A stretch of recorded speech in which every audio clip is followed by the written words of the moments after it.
Hey guys, so I wanted to run through the Unity project setup just so that we can get started on the cinematic phase. So we're going to use the same version of Unity that we've been using at school, 29.4.9, and we'll call it Simpson Organic Modeling Animation Cinematic. Now, I've been experimenting with HDRP. It really is nice with the lighting effects and things. I think it's going to be worth putting up with all the nonsense that comes along with it just to get those nice graphics. Um, the universal render pipeline, also new, might be worth experimenting with. This is more friendly towards slower PCs. So if you're running on a laptop or something, consider doing the universal render pipeline rather. The 3D pipeline, you're going to be kind of limited and you're going to end up adding a lot of plugins and things to get it running. Not super sure whether I would recommend going for this one. So I'm going to go ahead with the high definition render pipeline, create a new project.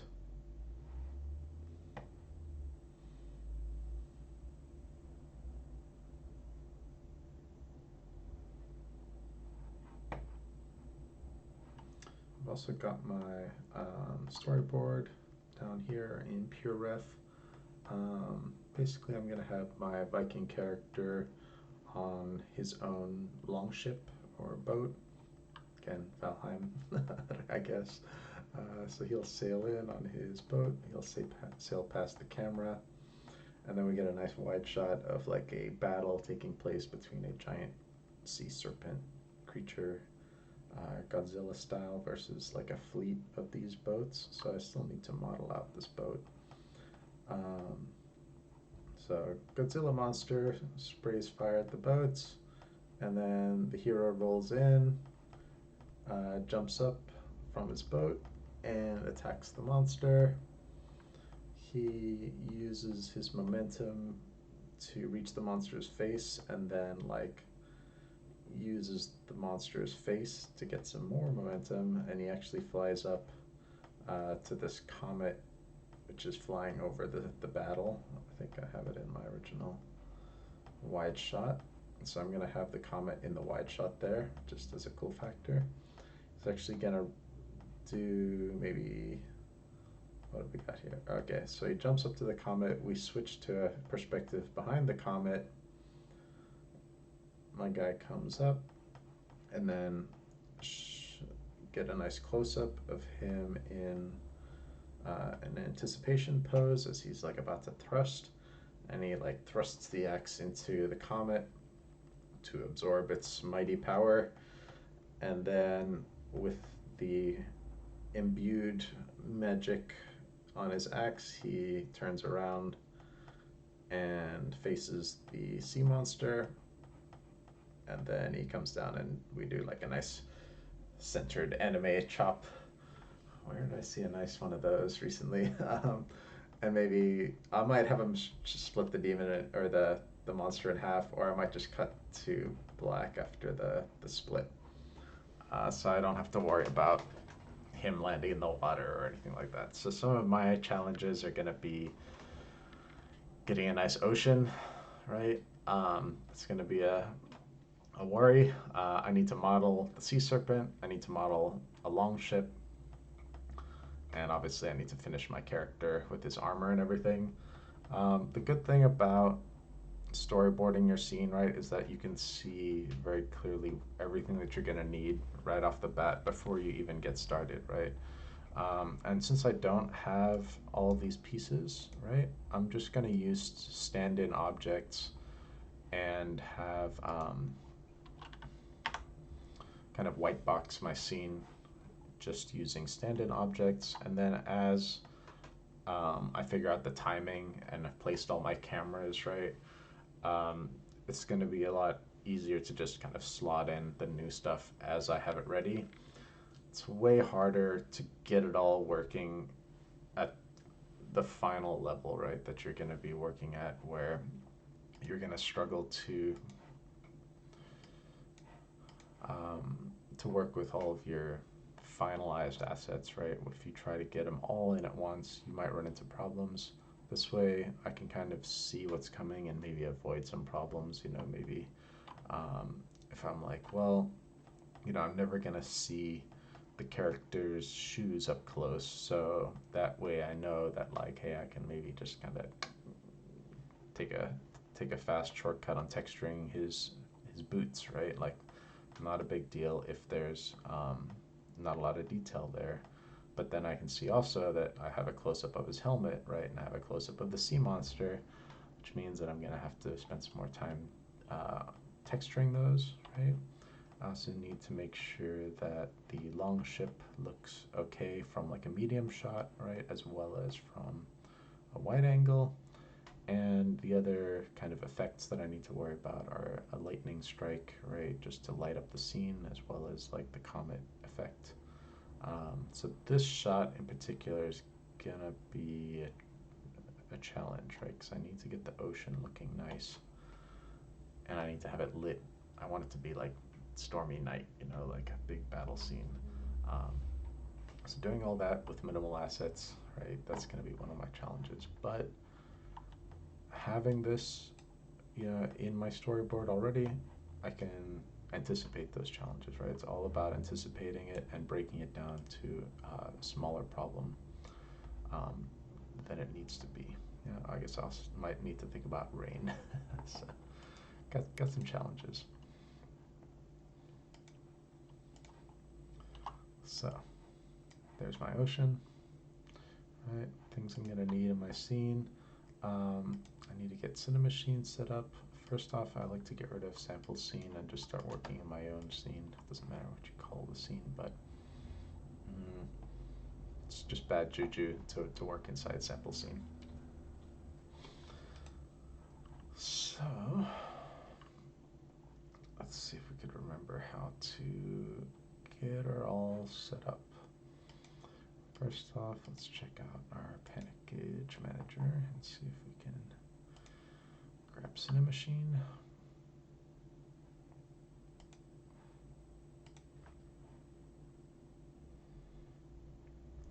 Cinemachine's going to make animating our cameras and switching between cameras 10 times easier than just doing it with, you know, right click, make new cameras in our scene. That's it's going to cause you headaches if you try to do it that way. So please do Cinemachine. Anything else I need in here?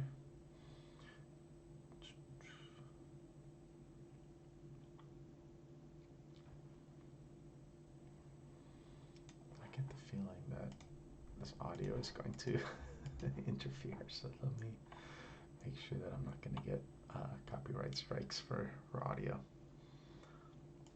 Alright, so I've installed Cinemachine. Let's take a look. Where do you hide Cinemachine? Don't think it is in this right click mode. I think it has its own deal going on.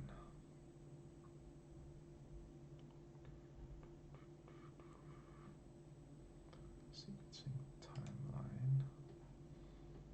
Okay.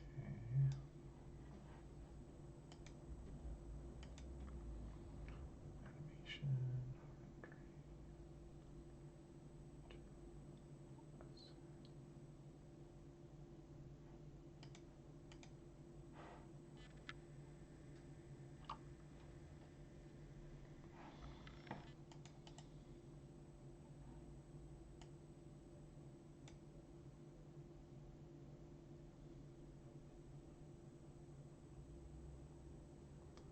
Don't need any of this stuff yet.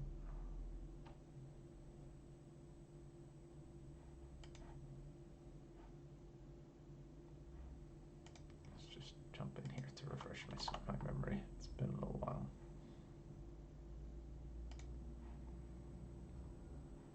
Yeah, it should pop up there, but for some reason, oh wait, Did I not install it?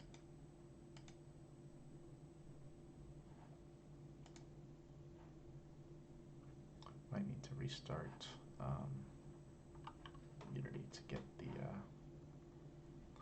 Cinemachine menu.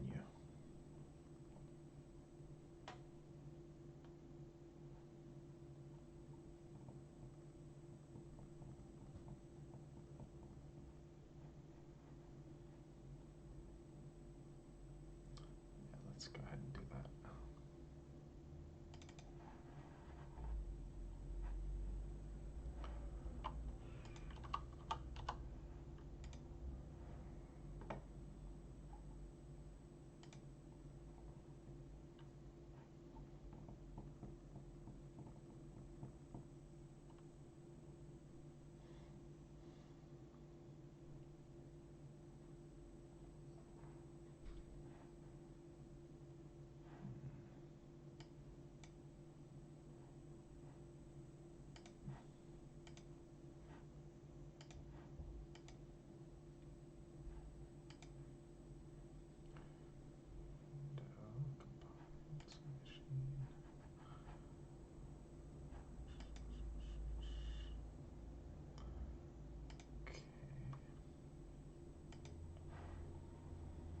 I just wanted this. Okay, it's the Cinemachine brain on the main camera. That's what I was looking for.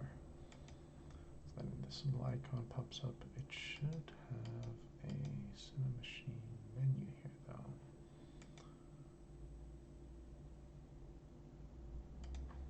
All right, no matter.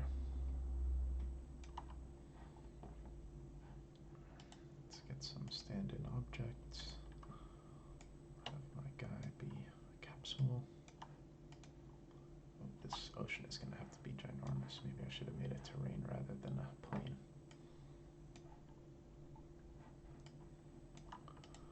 Okay. Oops.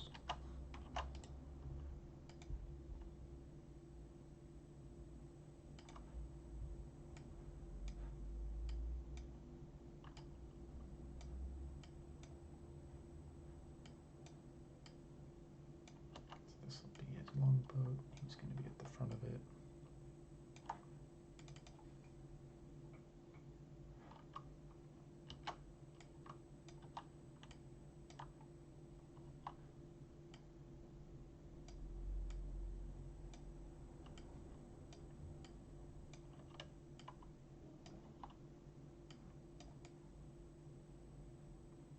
So that's the sail.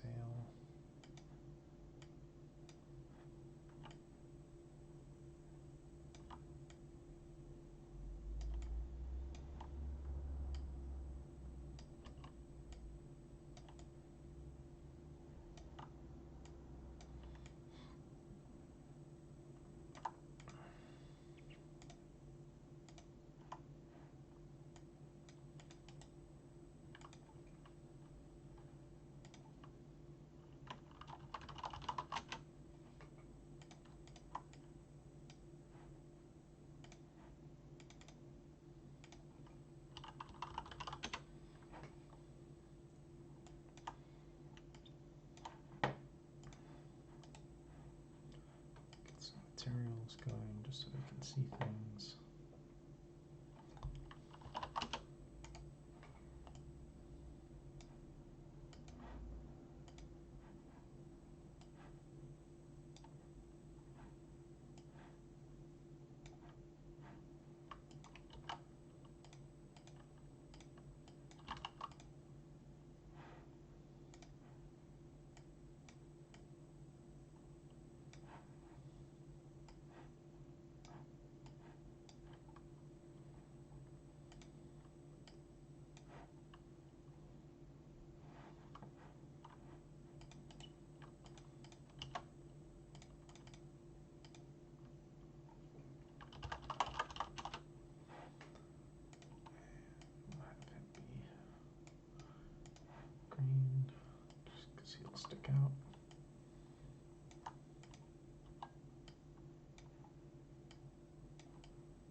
that's a bit more manageable.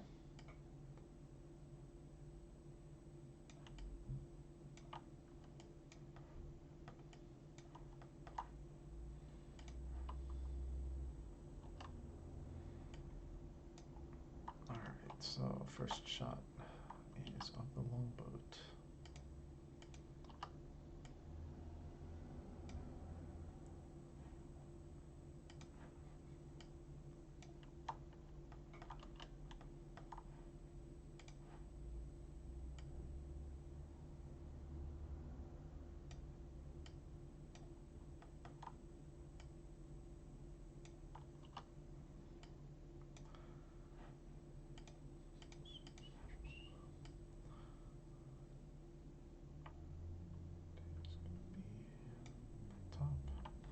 Alright, cool.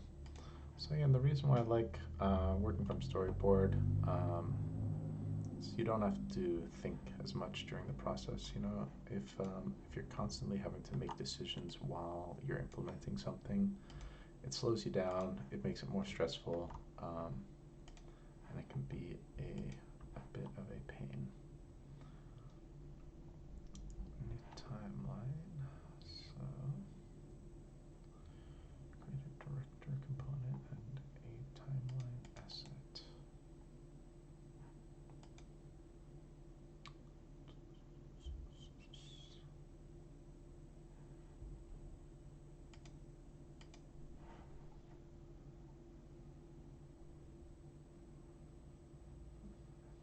Okay, that's all good. Leave.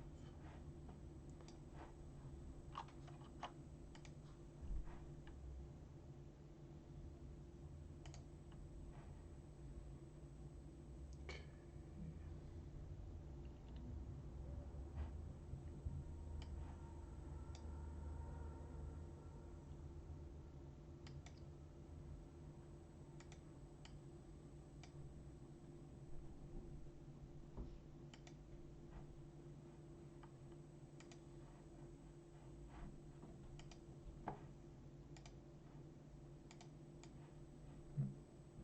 All right.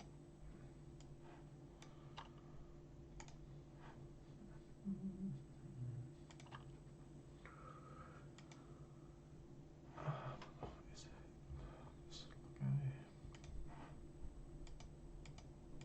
Yes, that little lock thing will prevent the timeline from disappearing. So I've got my camera set up. The first shot is going to be stationary, and it's going to pan right as the ship sails past to reveal the sea monster fight, right? So that's why I've put the longboat down here. We'll start at frame 0. I guess I should. Do I want to parent? Probably parent my guy to the longboat at first, so I don't have to worry about him animating as well. So longboat sails past.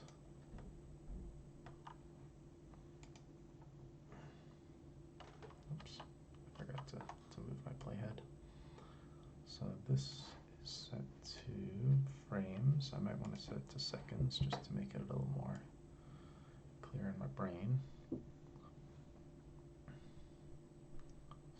maybe 2.5 seconds for the longboat.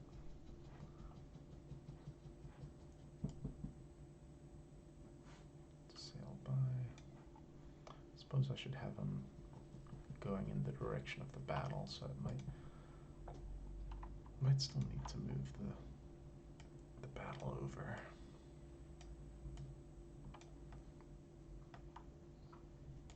Still want it to be kind of in the distance for the upcoming shot. Okay.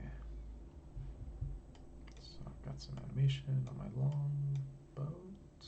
Maybe not. I guess it didn't. It should keyframe at frame 0, but maybe it is not set to do that. So I'll just keyframe it back right frame 0. Next camera needs to animate as the longboat goes by. Ciao, ciao, ciao. He's going to spin to reveal the battle. And the monster. And again, it doesn't like to actually put a keyframe on frame 1. Oops.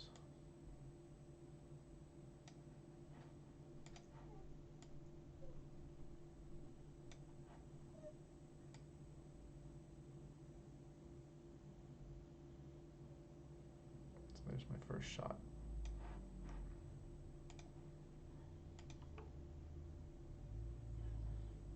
Ciao. Cool.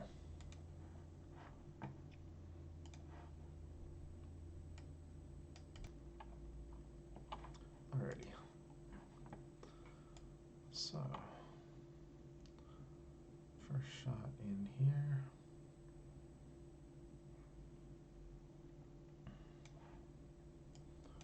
Let's see what's up next.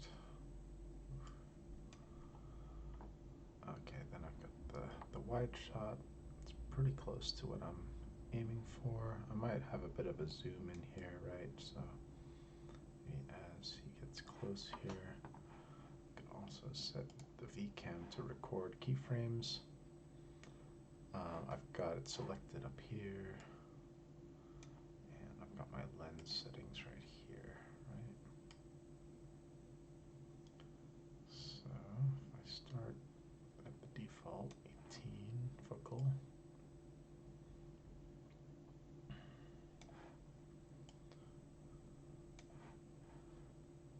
I can get it a little bit closer to my character.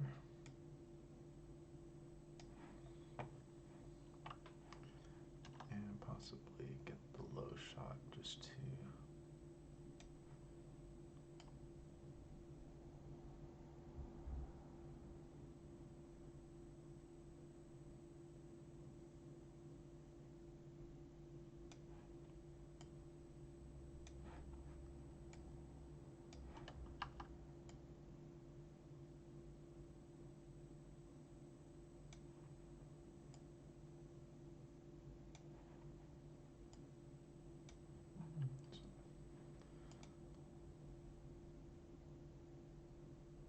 that's too many keyframes. That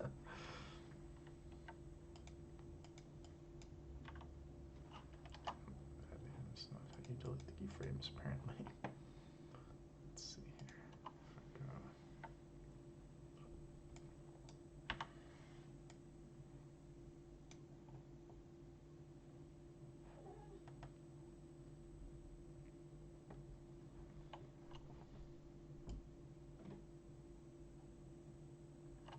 Oh, wait, deleted the wrong keyframe now.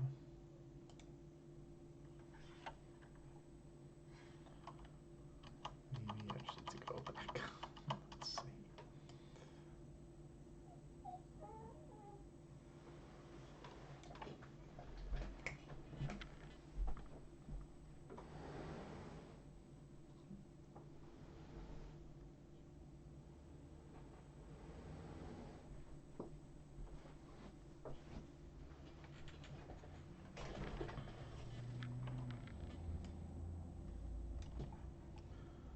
Alright, let's see if we need some more camera angles here. So we're going to need a close-up of a monster.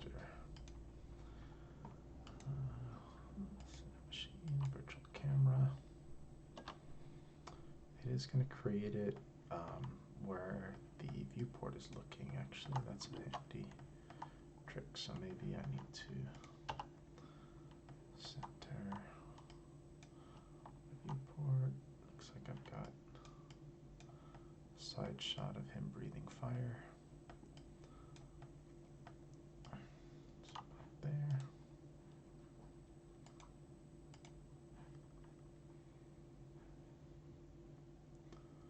Let's do this just to make sure that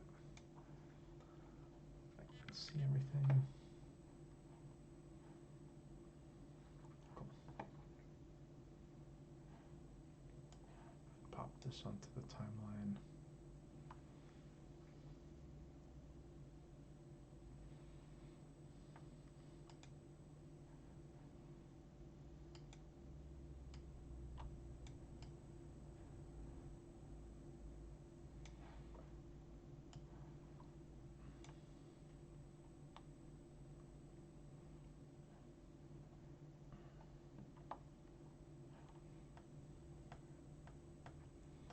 Okay, then we cut back to an over-the-shoulder shot of the Viking watching all of this go on, right? He's gonna see monster.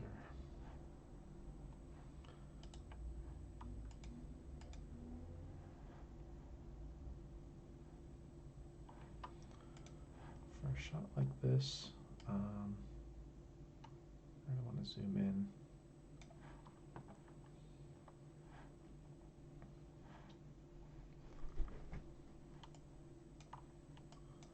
And sometimes bringing the camera a little bit back, right, will flatten the scene a little bit. So that's pretty close.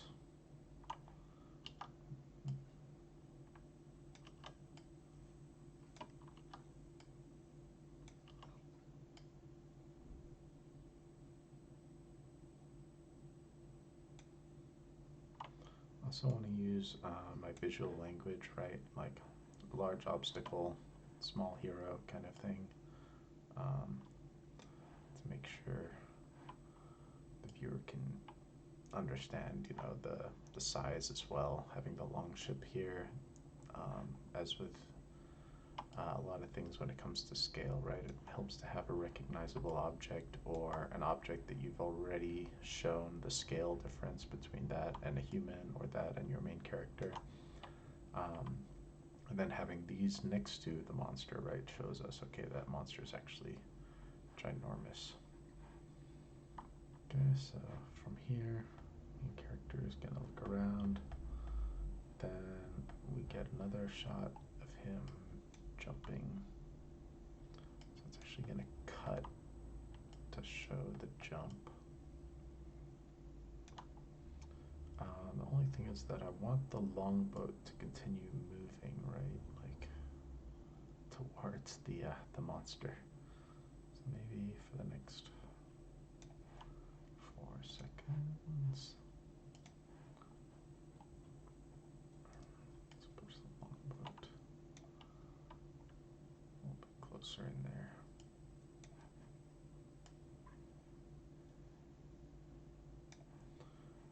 I can also check the curves, right, to see and make sure that my boat is traveling at the approximately the same speed, just like we did with the bouncing ball. And if I want to have that be a linear speed, right, like he's not changing speed, I can always delete this middle keyframe, right, and that way the speed will be constant throughout the scene. I might also need to adjust the tangent here at the start. If it's a flat tangent, right, he'll be going slow and then he'll speed up. But what I want it to look like is that he was already going and we just cut into the scene right in the middle of the action. If I'm really picky, right, I want to make it exact, I can also select both tangents and have a linear tangent between those 2 points, right? So that way I know for sure that the speed is constant. Not as important for something like this, but in some cases your animation may look strange if you have any keyframes that are slowing things down or speeding them up, right? Things go slow and then they go fast and then they go slow. You might still want to have a linear option there. So let's see here. Now I've done the activation track on VCam 2. Let's just see.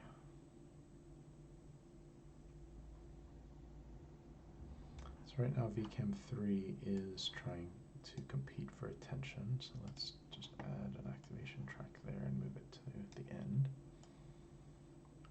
So we got camera 1,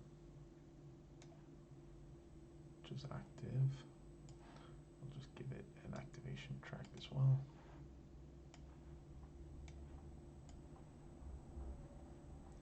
So we get the first shot. Oh, and you can see since I was zoomed in on my game mode, right, I had my scale up at 1. So it looked like I was full screen and I was close enough, but really the shot is a lot wider and further away than my initial plan was. So I might need to go back and fix those keyframes just to bring the camera in a bit closer.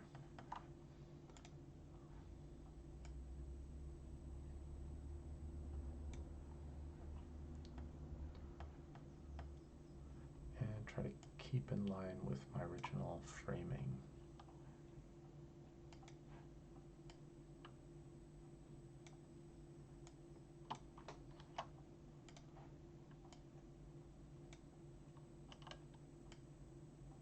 Kind of want it to look like he's, you know, in the middle of the ocean, vulnerable. So putting the ocean above him, right, also makes it feel like he's quite isolated and alone. Then maybe as he goes by, I can drop the camera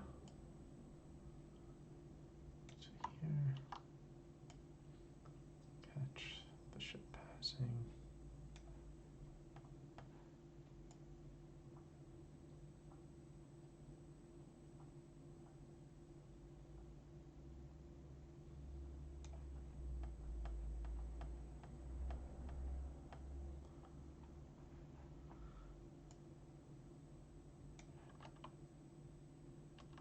Looks like I might even need to truck with the ship, right? Let's see how that looks.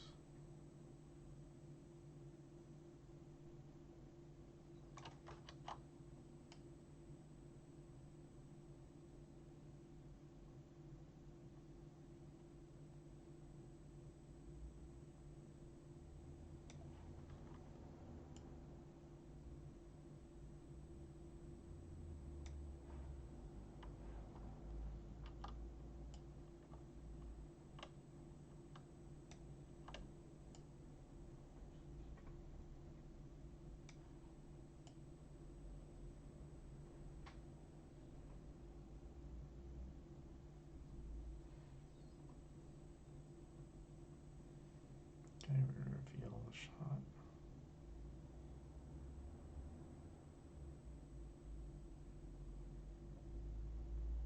Get the close-up of the sea monster, and then camera 3 is now out of position. Go to the start of his activation.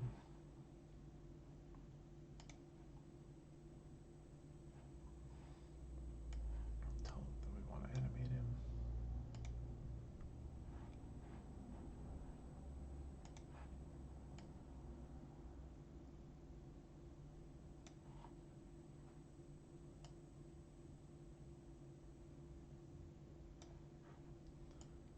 Kind of making my life difficult by having him still moving, right? But hopefully I can do some rain effects or something that's going to make it worth it in the end.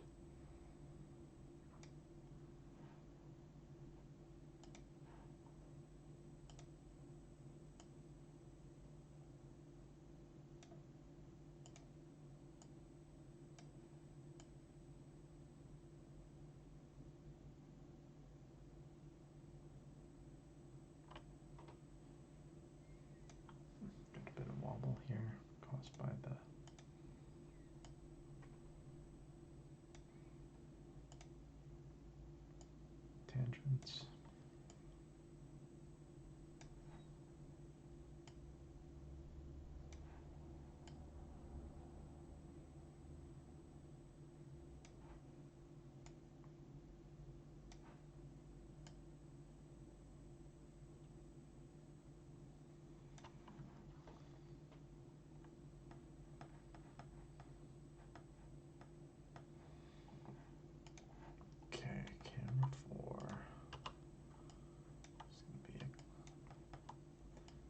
shot of the character. And we want to make sure we get like a charged up jump effect.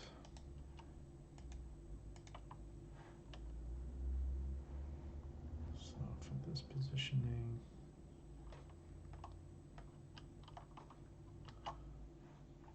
oops.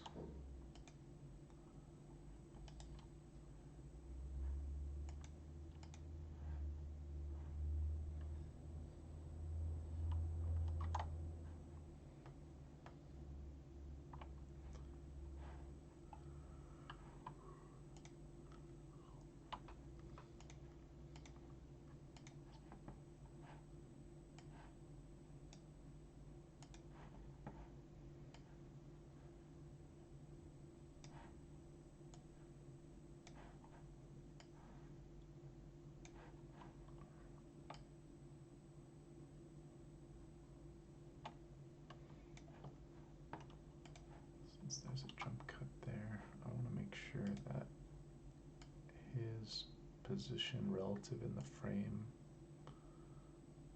is going to be close enough that it's not jarring.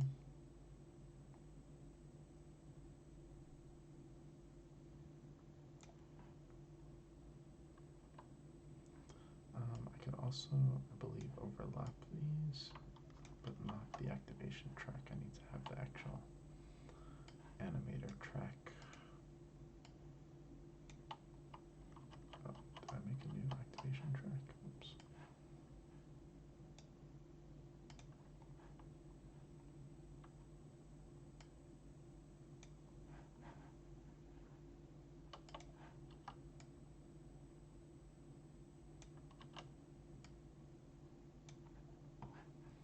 So it charges up and then he jumps.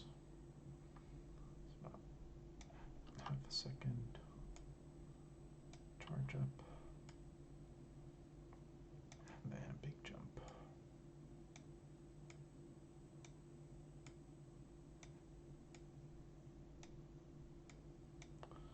I want to keep the monster out of this shot just because I'm going to play with the perspective a little bit here. There's my Viking. What I might do is just have a second Viking, right? And I can, maybe I can put him onto an activation track that ends right here. And then put the new Viking on an activation track. Usually I don't really use these activation tracks so much, but they're handy. So it's basically disabling one game object and enabling the other. That's going to happen at the jump, which is back here.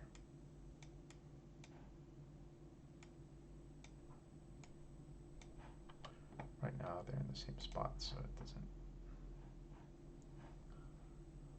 matter. But if I do animation track,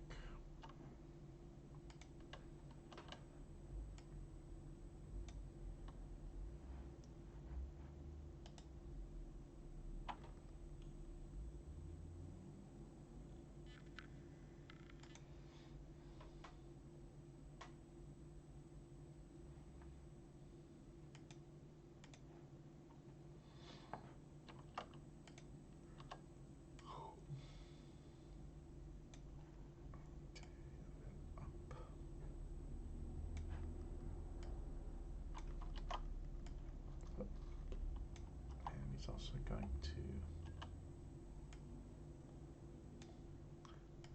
yeet way off into the sky, I guess, towards the dragon, towards the monster.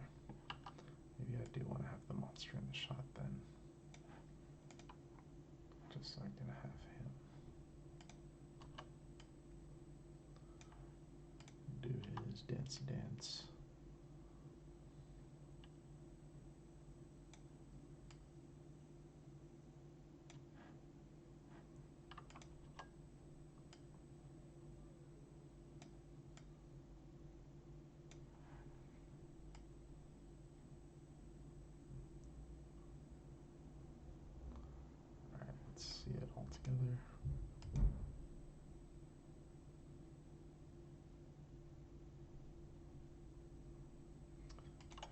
too fast on the jump.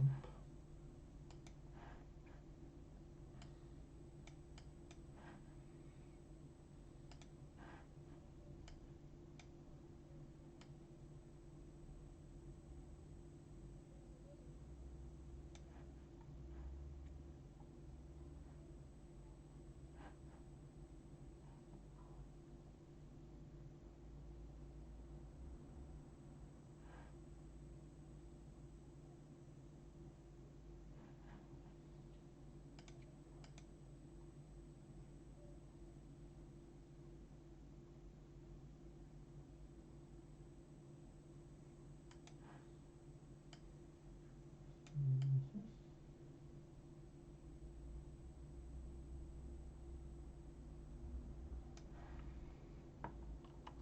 So next shot, he's like right on the dragon. So I mean, he's taken so obviously superhero powers here. He's not just a regular old dude.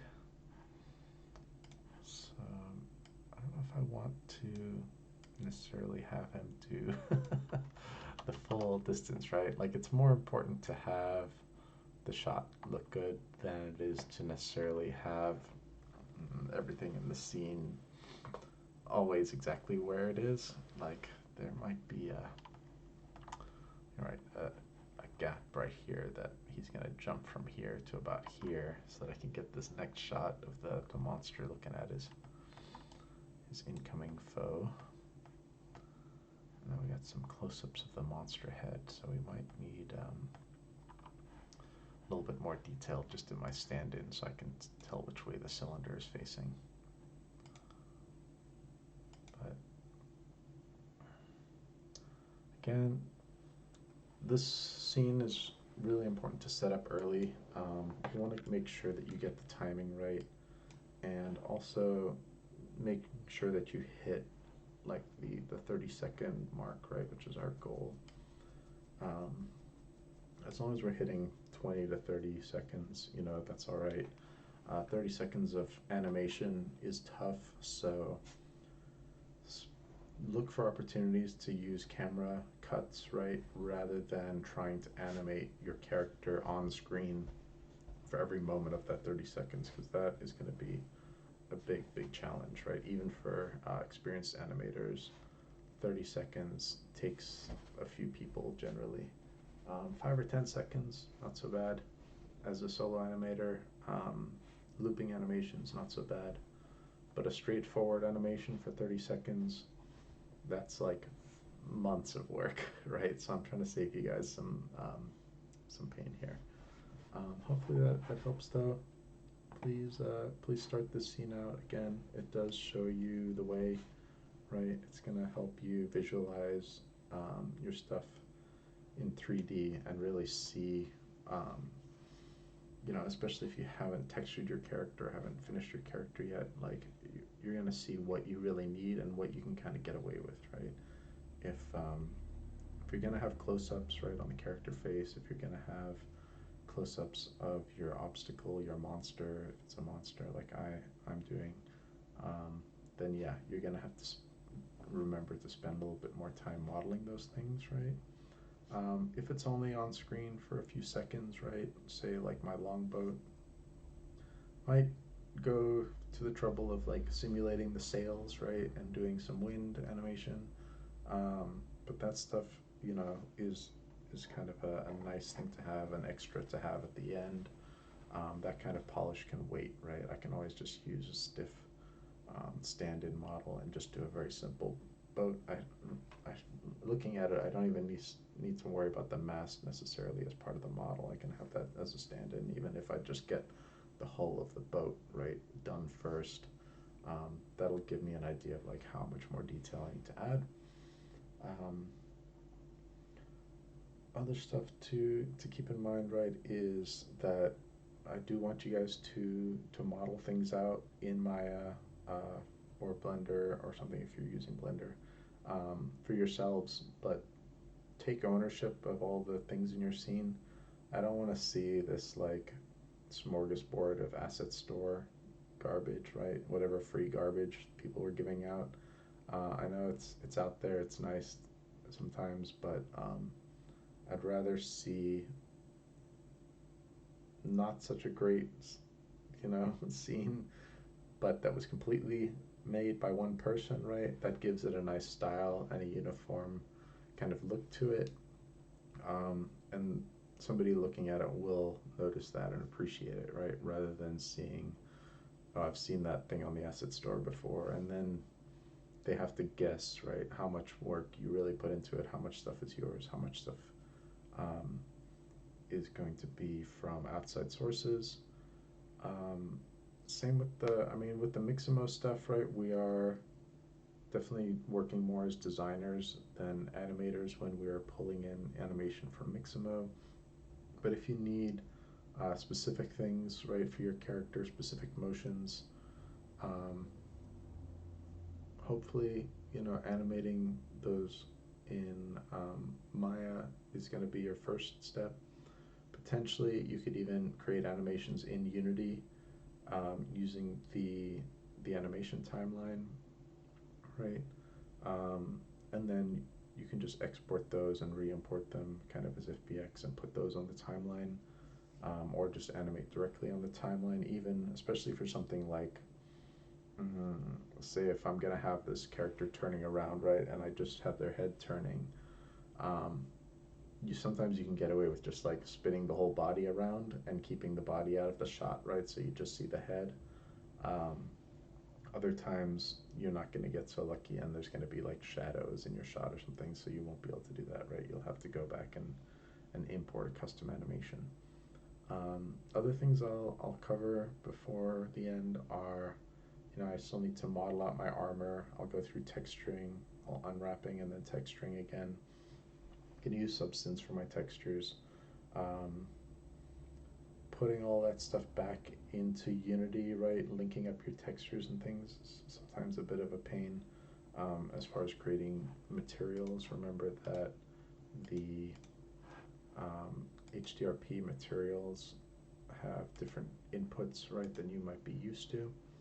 So getting used to, instead of having albedo and specular, right, now we have base map and metallic smoothness. Um, Getting your textures to look the same is going to be one part that takes a little bit of time, right? Make sure you allocate time for that.